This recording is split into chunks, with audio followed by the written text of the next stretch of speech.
नमस्कार साथियों, Ashwini GS classes में आप सबका बहुत बहुत स्वागत है। हम सब आज जो चर्चा करने वाले हैं वह एक बहुत ही महत्वपूर्ण सेशन को लेकर के मैं आप लोगों के समक्ष आया हूं। और आज का जो सेशन है इसमें ओनली 5 क्वेश्चन पे हम चर्चा करेंगे। और पॉलिटी के ऐसे 5 क्वेश्चन हैं जो आपके एग्जाम में आ सकते हैं, जो आपके एग्जाम में क्वेश्चंस पूछे जा सकते हैं। वैसे ही मैं 5 क्वेश्चंस को लेकर के आया हूँ। ये 5 क्वेश्चंस आपके लिए रामबाण की तरह हैं। 5 क्वेश्चन तैयार हुआ, इसी तरह के हम और सेशन को लेकर के आएंगे। तो आइए हम सबसे पहले लेट न करते हुए सेशन को स्टार्ट करते हैं। तो मेरे प्यारे दोस्तों, पहला क्वेश्चन देखिए आपकी स्क्रीन पे है। और पहला क्वेश्चन कहता है कि संविधान के किस अनुच्छेद के अंतर्गत ग्राम पंचायतों के गठन का प्रावधान किया गया है। संविधान के किस अनुच्छेद के अंतर्गत ग्राम पंचायतों के गठन का प्रावधान किया गया है साथियों? तो इसमें पहला ऑप्शन दिया गया है आर्टिकल 39। पहला ऑप्शन क्या है? आर्टिकल 39। बी है आर्टिकल 40 अनुच्छेद 40। सी है आर्टिकल 41 और डी है आर्टिकल 42। ये 4 ऑप्शन आपके सामने है। यह क्वेश्चन एग्जाम में आ भी जा चुका है, एक एग्जाम में नहीं, भारत के जितने भी कॉम्पिटिटिव एग्जाम हैं उन सारे एग्जामों में यह क्वेश्चन पूछा जा चुका है। चाहे आप बीएचयू का बीए, बीएड, एलएलबी या सीटेट, टेट की एग्जाम को दें, वहां पर यह क्वेश्चन जरूर किसी न किसी ईयर्स में पूछे गए हैं। इसलिए इस क्वेश्चन को आप देखें कि संविधान के किस अनुच्छेद के अंतर्गत ग्राम पंचायतों के गठन का प्रावधान किया गया है साथियों। तो आपका 4 ऑप्शन है आपके सामने स्क्रीन पे, article 39, article 40, article 41 and article 42। समझ गए? ए 4 ऑप्शन है, इनमें से चूज करना है आपको। 5 सेकंड है, 5 सेकंड में आप जल्दी से क्वेश्चन के आंसर को बताएं। क्या इसका आंसर होगा?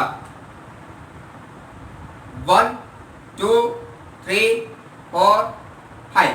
चलिए, छोटा क्वेश्चन था इसलिए मैंने 5 सेकंड का समय दिया। चलिए मैं अब इसके आंसर को बताता हूं साथियों। इसका आंसर होगा आर्टिकल 40। इसका आंसर क्या होगा? इसका आंसर हो जाएगा आपका जो है साथियों बी। क्या आंसर हो जाएगा? इसका आंसर हो जाएगा बी हो जाएगा इसका आंसर कि आर्टिकल 40 में साथियों, आर्टिकल 40 में किसकी चर्चा की गई है? तो आर्टिकल 40 में जो है ग्राम पंचायतों के सेटअप करने की, एस्टेब्लिशमेंट करने की बात किया गया है साथियों। अब देखिए अगला क्वेश्चन आपके स्क्रीन पे देखिए, ये रहा। अगला क्वेश्चन कहता है साथियों कि बलवंत राय मेहता समिति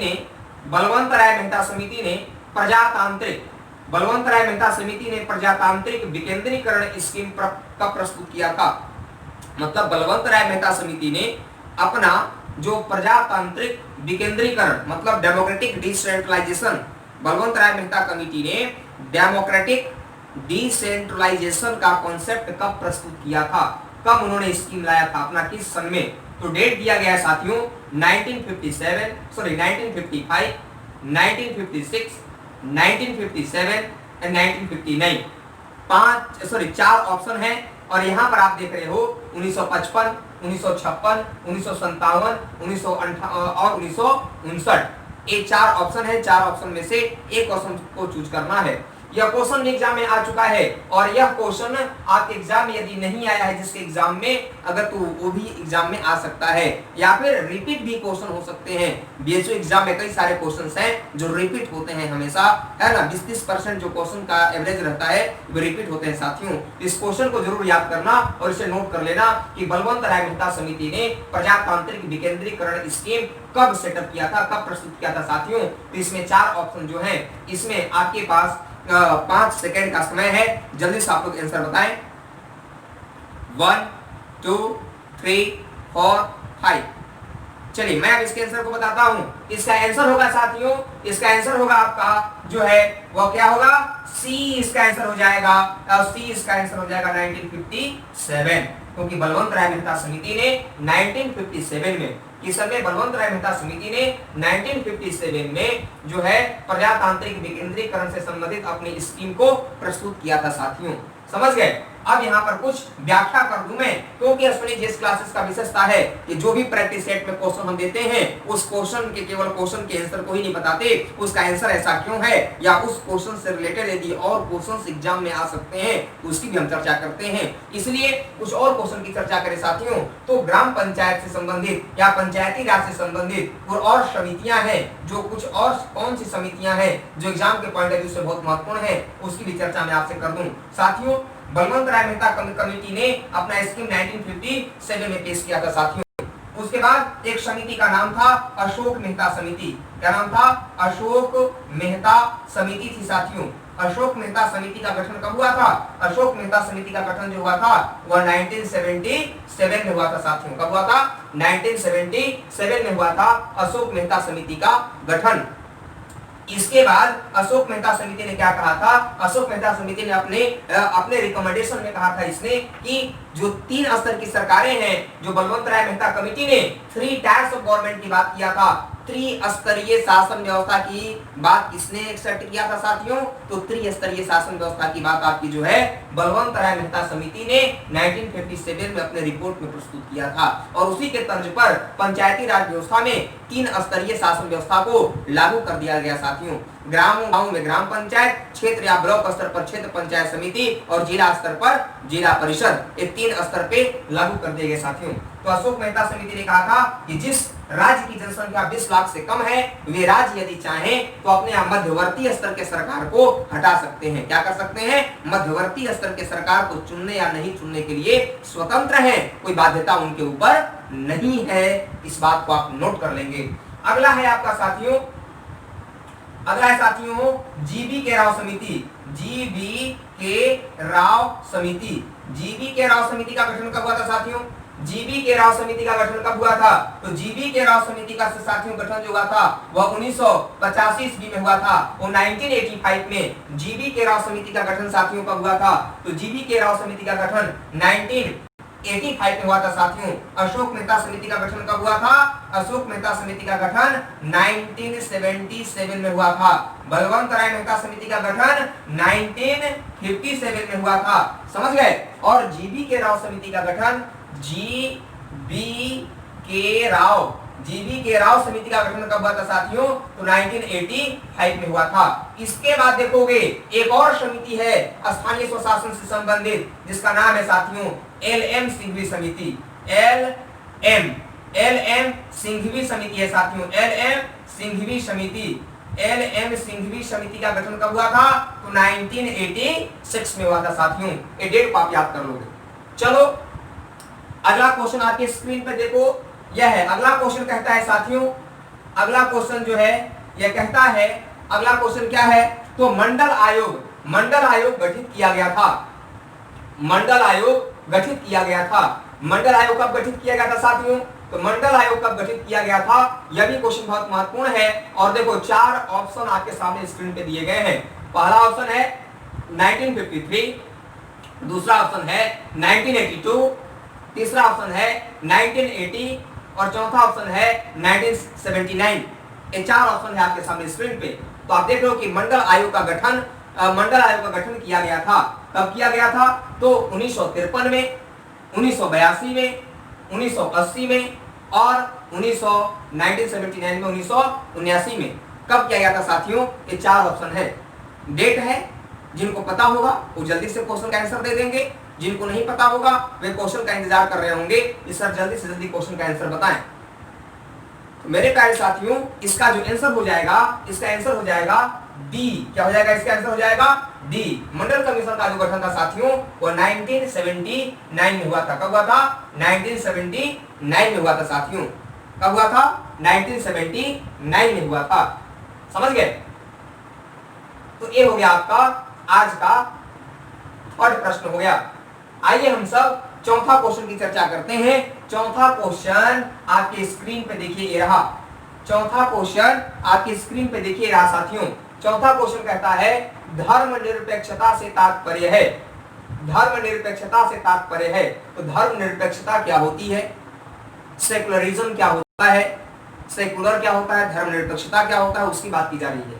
क्योंकि आप जानते हैं कि हमारे भारतीय संविधान का जो प्रियम्बल है उसमें 42वां संशोधन अधिनियम 1976 के द्वारा 42nd कॉन्स्टिट्यूशनल अमेंडमेंट एक्ट 1976 के अकॉर्डिंग 3 वर्ड प्रियम्बल में ऐड किए गए थे, सोशलिस्ट, सेक्युलर और इंटीग्रिटी, समाजवादी, पंथ निरपेक्ष और अखंडता। कब जोड़ा गया प्रस्तावना में? तो 42वां संवैधानिक संशोधन अधिनियम 1976 में जोड़ा गया था साथियों। तो देखिए इस क्वेश्चन का आंसर को बताइए आप सब कि धर्मनिरपेक्ष से तात्पर्य है, धर्मनिरपेक्ष से क्या तात्पर्य है? तो पहला ऑप्शन है धर्म की राजनीति से अलग,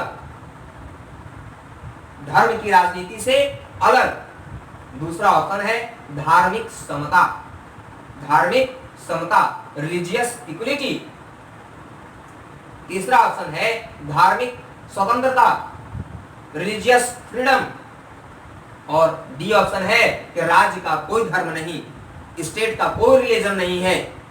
कौन सा इसमें 4 ऑप्शन में से कौन सा आंसर सही होगा साथियों? तो क्वेश्चन फिर से आप समझने की कोशिश करें। धर्मनिरपेक्षता से तात्पर्य है, ए ऑप्शन है धर्म की राजनीति से अलग, बी ऑप्शन है धार्मिक समता, सी ऑप्शन है धार्मिक स्वतंत्रता, डी ऑप्शन है राज्य की कोई धर्म नहीं होती है। मेरे प्यारे साथियों जल्दी से इसके आंसर आप लोग बताएं। बहुत लोग कमेंट बॉक्स में बताएंगे कि इसका आंसर क्या होगा। जल्दी से जल्दी इसका आंसर बताएं और लोग आंसर इसका देने की कोशिश करें। चलिए बहुत लोगों का क्वेश्चन, बहुत लोग अपने विचार में सोचे होंगे कि इसका आंसर क्या होगा। बहुत लोग आंसर को दे भी दिए होंगे। अब चलिए देरी न करते हुए मैं भी इसके आंसर को बताता हूं साथियों।